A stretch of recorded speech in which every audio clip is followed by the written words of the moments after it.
Hi, it's Dr. Fox. Let's talk about the subclavian artery and its branches.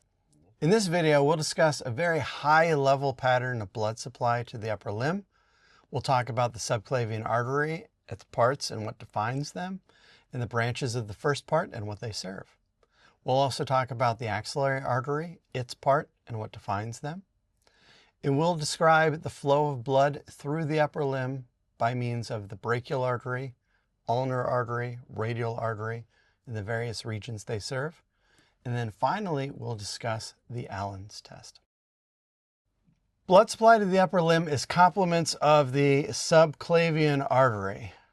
Just as major roads may change their names as they go through different regions of a town, blood vessels may also change their names as they move through different regions of the body.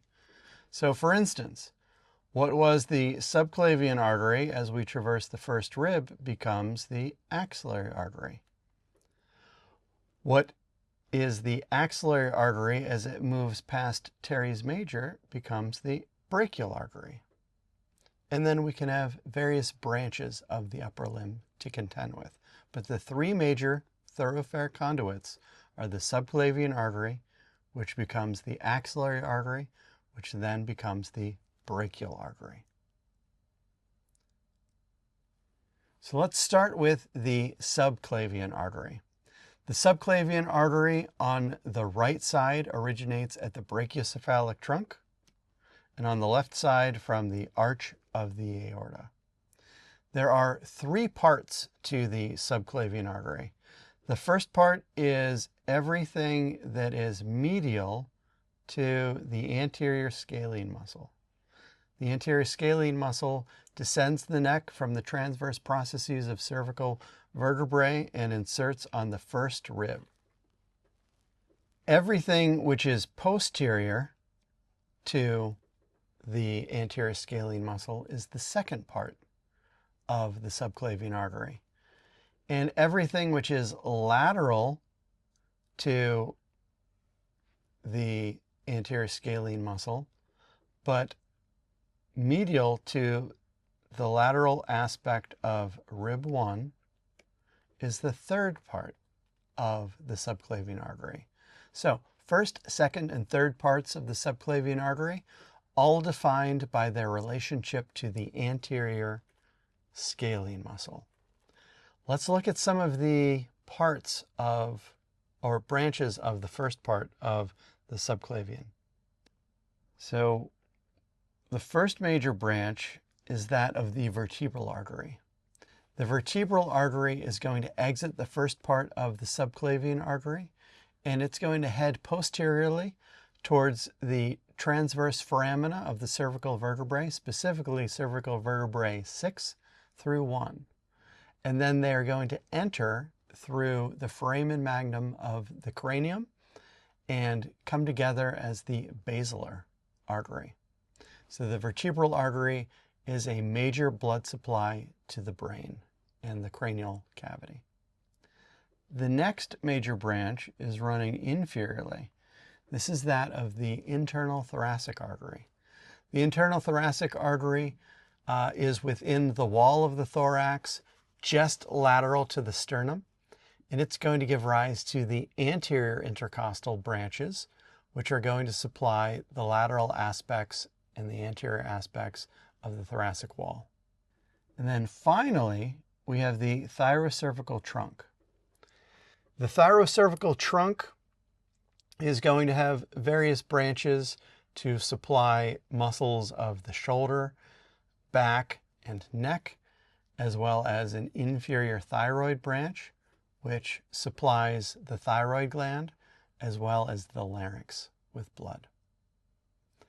Now, as we move from the third part of the subclavian artery, this vessel becomes the axillary artery. So after we move beyond that lateral border of rib 1, we're now in the axillary artery. And the axillary artery gets its name from the axilla, or the armpit, colloquially. So this continuation of the subclavian artery beyond the lateral margin of rib 1 has three parts. a first, a second, and a third part, and they're defined by their relationship to the pectoralis minor muscle.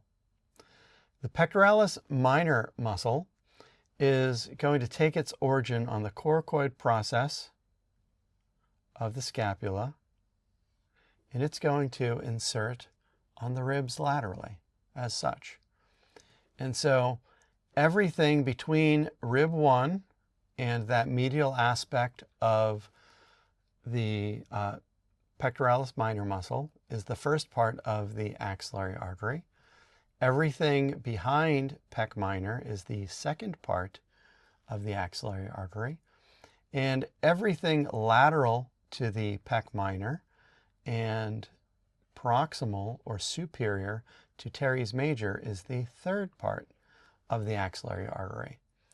The axillary artery is going to supply the thorax as well as some of our deep back muscles with blood, as well as the shoulder joint, as well as proximal portions of the arm with blood. As we move beyond the teres major muscle, that brachial artery is going to take over. So subclavian artery to the lateral border of rib 1, where it becomes the axillary artery, and then the brachial artery after teres major. The brachial artery supplies the arm with blood, and it has a branch to supply the posterior aspect or posterior compartment of the arm called the deep brachial artery. That brachial artery descends along the arm, and it's going to have two branches, and they are going to arise in the popliteal fossa.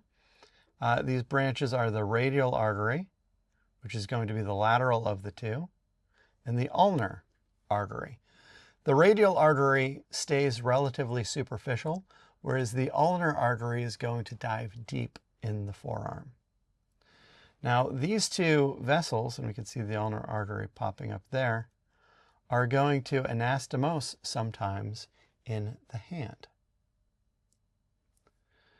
So the radial artery, keeping in mind radial is lateral, is the place where we can palpate for the radial pulse to test for blood moving out to the distal portions of the upper limb or the hand.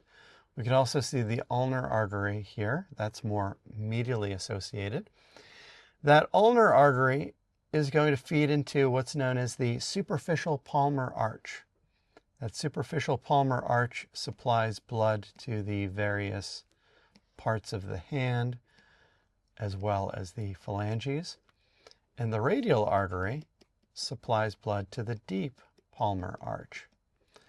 And these arches can anastomose or connect with one another. I typically will remember that the ulnar artery supplies the superficial palmar arch because superficial has a U in it for ulnar.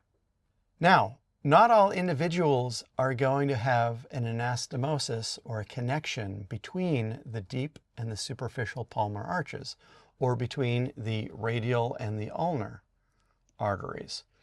It's important to understand if there is an anastomosis between these vessels because the radial artery is frequently cannulated for cardiac interventions. And so if one were to cannulate the radial artery and there isn't a connection, then we risk blood supply for the thumb and great finger. Whereas if there is an anastomosis with the ulnar artery, then we can cannulate the radial artery or even harvest the radial artery to perform a cardiac artery bypass graft or a CABG. This would be done under imaging, but the old school way of seeing if there is an anastomosis between the radial and the ulnar arteries is by means of the Allen test or the Allen's test. And so if you were to look at the palm of the hand, you can see that there's coloration of the palm, And that coloration is complements of blood flow. So if I were to squeeze my hand really tightly and then release it, you can see how that tissue was blanched, or it was white, and then it perfused with blood again and became red. So with the Allen test, what one does is they squeeze the hand and they apply pressure to where the radial and the ulnar arteries would run, and they release the pressure, and then they remove pressure from first the ulnar side, and you can see blood returns. And then you could repeat that with the radial side, and you can see the return of blood. If you release and you still have pressure on one vessel and you don't see the full perfusion of blood or the return of color to the palm, then that is a failed Allen's test, and you know that there is not an anastomosis between the radial and ulnar arteries. So let's take a look at the blood supply of the distal forearm and the hand. Already colored for us are the arteries here. So I am going to stay in green.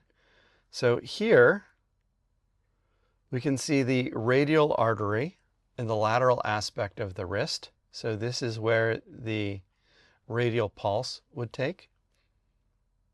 Here is the ulnar artery on the medial aspect of the wrist, and we can see the ulnar artery giving rise to the superficial palmar arterial arch, giving blood supply to the hand and the digits. What we cannot see is that radial artery moving deep to this thenar compartment and supplying the deep spaces of the hand, as well as these digits with blood. So we can zoom in here.